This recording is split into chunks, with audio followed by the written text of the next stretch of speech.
Hello friends, आज हम हमारा शुरू कर रहे हैं चैप्टर 3 अंडरस्टैंडिंग क्वाड्रिलेटरल।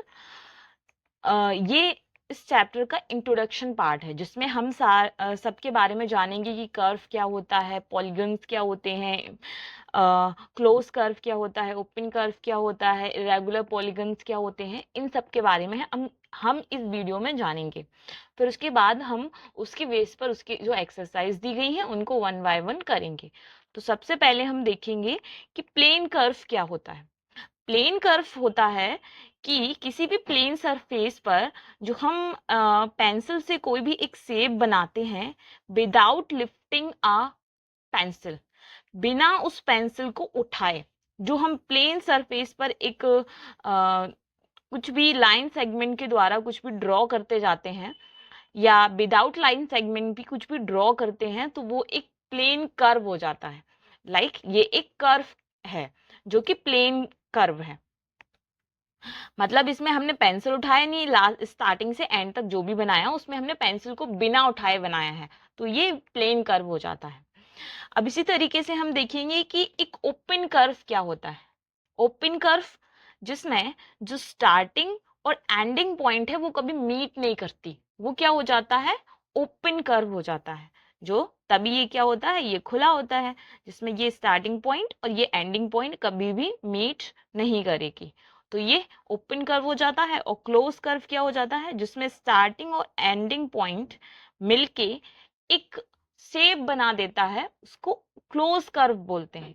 जैसे कि यहाँ पर हम लोग देख सकते हैं कि यहाँ पर ये जो यहाँ से अगर इसने स्टार्ट किया है तो यहाँ से पूरा ये यहाँ से आके और यहाँ पे ये दोनों मिल गए तो उन्होंने एक शेप बना दिया, इसलिए क्या हो गया, ये एक क्लोज कर्व हो गया। यहाँ पर इसने भी एक एंडिंग और स्टार्टिंग पॉइंट मिलके एक शेप बनाया है तो ये भी एक क्लोज कर्व हो गया। यहाँ पर भी ये इसने यहाँ से स्टार्ट करके ऐसे जाके और यहाँ से फिर यहाँ आके एंड में मिलके इसने भी एक क्लोज कर्व बनाया है। तो ये सारे क्या हो गए, क्लोज कर्व हो गए जिसकी स्टार्टिंग और एंडिंग पॉइंट मिल जाती है। और ओपन कर्व क्या हो गए, जिसकी स्टार्टिंग और एंडिंग पॉइंट कभी नहीं मिलती। ठीक है, तो अब इन दोनों में हमें समझ में आ गया। अब इसी में एक क्वेश्चन है कि सिंपल क्लोज कर्व क्या होता है। अब सिंपल क्लोज कर्व क्या होंगे, जिसमें जो स्टार्टिंग और एंडिंग पॉइंट है या फिर जो शेप है उसके बीच में वो कभी भी एक दूसरे को इंटरसेक्ट नहीं करता है। मतलब उसमें जो लाइंस हैं वो कभी भी एक दूसरे को इंटरसेक्ट नहीं करेंगी। जैसे इसमें देख सकते हैं, यहाँ पर ये जो लाइन है ये बीच में एक दूसरे को इंटरसेक्ट करके फिर एक शेप बना रही है, तो मतलब ये क्या है, ये क्लोज कर्व नहीं है, क्योंकि हमने बोला सिंपल क्लोज कर्व क्या होगा, जिसमें इंटरसेक्ट नहीं करेंगी लाइन। अब इसमें क्या है, इसमें कोई लाइन इंटरसेक्ट नहीं कर रही है, इसमें सिंपली यहाँ से गया, यहाँ से आया और यहाँ से यहाँ पे आ गया, तो मतलब ये क्या है, ये सिंपल क्लोज कर्व है। यहाँ पर भी देखेंगे, यहाँ पर ये क्या है, एक दूसरे को इंटरसेक्ट कर रही है यहाँ पर आके, तो मतलब ये भी सिंपल क्लोज कर्व नहीं है। सिंपल क्लोज कर्व जिसमें which does not intersect itself, मतलब जो एक खुद को जो इंटरसेक्ट ना करे वो क्या होगा, सिंपल क्लोज कर्व होगा।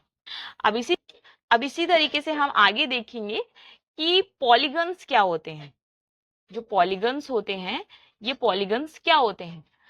पॉलीगन्स मतलब, पॉली मतलब मैनी, पॉली का मतलब होता है मैनी और गन का मतलब होता है साइड्स, मतलब जो बहुत सारी साइड्स से मिलके जो बना होता है उसको पॉलीगन बोलते हैं, पॉलीगन्स। और इसको क्या बोला जाता है कि जो ये क्या होता है, एक सिंपल क्लोज कर्व होता है जिसमें हम लाइंस सेगमेंट को कनेक्ट करके एक शेप बनाते हैं, उसको पॉलीगन बोलते हैं।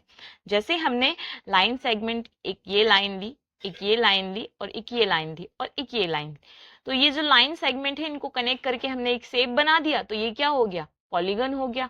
और पॉलीगन्स मतलब जो 3 साइड से ज्यादा होना चाहिए तभी वो एक पॉलीगन होगा। 3 साइड से ज्यादा मतलब 3 साइड या 3 साइड से ज्यादा होगा तो वो एक पॉलीगन हो जाएगा। अब यहाँ पे देखेंगे कि पॉलीगन को भी फर्दर 2 पार्ट में डिवाइड कर दिया है, एक है कॉन्वेक्स पॉलीगन और एक है कॉनकेव पॉलीगन।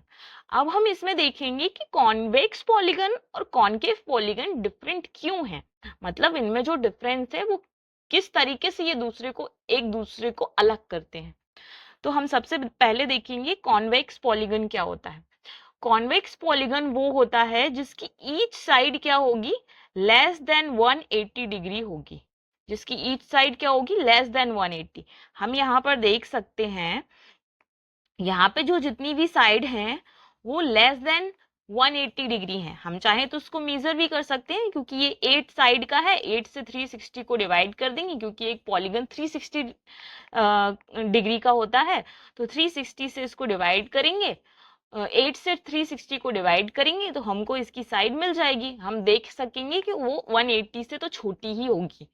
तो हमको यहाँ पता चल गया कि ये कॉन्वेक्स पॉलीगन है। इसी तरह ये भी एक कॉन्वेक्स पॉलीगन है, क्योंकि इसकी भी साइड्स हमें 180 से छोटी ही दिख रही हैं। अब वहां पे ही हम देखेंगे कि जो कॉनकेव पॉलीगन है वो क्या होता है। जो कॉनकेव पॉलीगन है वो क्या है, जिसकी एटलीस्ट मतलब कम से कम एक साइड, एटलीस्ट वन एंगल, कम से कम एक एंगल कितने डिग्री का हो, 180 डिग्री का हो, उसको कॉनकेव पॉलीगन बोलेंगे। जैसे हम ये शेप को देखेंगे, इसमें जो यहाँ पर जो एंगल है ये 180 डिग्री से ज्यादा का है। जिसका कम से कम एक एंगल क्या हो, 180 डिग्री से ज्यादा हो, तो यहाँ पर हम ये देखेंगे ये क्या है, 180 डिग्री से ज्यादा का है। तो मतलब ये क्या है, ये कॉनकेव पॉलीगन है। इसमें भी हम देख सकते हैं इसका ये जो एंगल है ये 180 डिग्री से ज्यादा का है। तो मतलब ये भी क्या है, ये कॉनकेव पॉलीगन है। और 180 डिग्री क्या होता है, एक स्ट्रेट लाइन बनाएंगे ऐसी या ऐसी, तो ये 180 डिग्री बन जाता है। हम यहाँ पे एक स्ट्रेट लाइन बनाएंगे तो ये 180 डिग्री होता है, लेकिन ये 180 डिग्री से क्या है, ये ज्यादा है, क्योंकि ये तभी बाहर की तरफ जा रहा है। तो मतलब ये क्या है, 180 डिग्री से ज्यादा का है। तो ये क्या हो गया, ये कॉनकेव पॉलीगन हो गया। तो हमें पता चला कि कॉन्वेक्स पॉलीगन और कॉनकेव पॉलीगन में डिफरेंस क्या है। अगर हमारे सामने ऐसे शेप बना के वो दे देंगे हमको कि बताइए इसमें से कौन सा कॉनकेव पॉलीगन है, कौन सा कॉन्वेक्स पॉलीगन है, तो आई होप आप लोग तो डिफाइन कर ही लोगे कि कौन सा कॉनकेव है और कौन सा कॉन्वेक्स है, सिंपली। अब इसी तरीके से हम आगे देखेंगे कि रेगुलर पॉलीगन्स क्या होते हैं और इर्रेगुलर पॉलीगन्स क्या होते हैं। तो सबसे पहले हम देखेंगे कि रेगुलर पॉलीगन्स क्या होते हैं। रेगुलर पॉलीगन्स वो होते हैं जिसकी सारी side, all sides and angles are equal, जिसकी सारी साइड और एंगल क्या हो, इक्वल्स हो, और जिसको हम इक्वी एंगुलर और इक्विलैटरल भी बोल सकते हैं। जैसे कि हमने देखा ये एक स्क्वायर बना है, तो स्क्वायर की क्या होती है, सारी साइड कैसी होती है, सारी इक्वल होती है, तभी इसको एक इक्विलैटरल भी हम बोलते हैं। तो जिसकी सारी साइड क्या होंगी वो रेगुलर पॉलीगन होगा। इस यहाँ पर भी देख सकते हैं हम, यहाँ पे ये ट्राइंगल बना है, ये एक इक्विलैटरल ट्राइंगल है जिसकी सारी साइड क्या है, सेम है। यहाँ पर जो ये साइन लगा होता है ना जिस शेप में, वो उसका मतलब ये होता है कि ये इसकी जो साइड है ना वो क्या है, वो सेम है। तो हमको पता चल गया कि रेगुलर पॉलीगन्स क्या होता है, जिसकी सारी साइड क्या होती हैं, इक्वल होती हैं, या सारे एंगल क्या होते हैं, इक्वल होते हैं, इसलिए वो क्या होता है, रेगुलर पॉलीगन्स होता है। अब इसी तरीके से हम देखेंगे कि इर्रेगुलर पॉलीगन क्या होता है। इर्रेगुलर पॉलीगन वो पॉलीगन होता है जो रेगुलर पॉलीगन्स की कैटेगरी में नहीं आते। मतलब जो भी पॉलीगन होगा वो रेगुलर पॉलीगन की कैटेगरी में नहीं आएगा, रेगुलर पॉलीगन की कैटेगरी में नहीं आएगा, वो क्या होगा, इर्रेगुलर पॉलीगन हो जाएगा। जैसे कि रेक्टेंगल, हम ये भी बोल सकते हैं कि जिसकी सारी साइड सेम नहीं होंगी वो रेगुलर पॉलीगन्स हो जाएगा। जैसे कि रेक्टेंगल, इसकी ये और ये जो लेंथ दी जाती है ये दोनों सेम है, लेकिन ये और ये मतलब ये जो साइड में जो ब्रेथ दी जाती है ये दोनों अलग अलग है। मतलब इसका जो मेजर होगा वो इन दोनों से अलग होगा। तो मतलब जिसकी सारी साइड तो इक्वल नहीं है ना, मतलब ऊपर नीचे और अगल बगल तो सेम है लेकिन सारी तो इक्वल नहीं है, तो मतलब ये क्या हो गया, इर्रेगुलर पॉलीगन की कैटेगरी में आ जाएगा। इसी तरीके से ये ट्रेपेजियम को भी हम देख सकते हैं, जिसमें ये और ये साइड सेम है लेकिन ये और ये साइड सेम होके इन दोनों से तो अलग है ना, तो मतलब ये भी क्या हो गया, इरेगुलर पॉलीगन की कैटेगरी में आ जाएगा।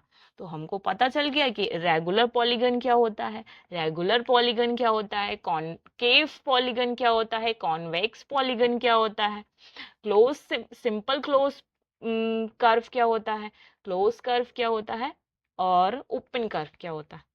अब इसी बेस पर एक एक्सरसाइज फर्स्ट दी गई है जो कि हम अपनी नेक्स्ट वीडियो में करेंगे। फिर उसके फर्दर हम आगे सारे शेप्स के बारे में वन बाय वन पढ़ेंगे।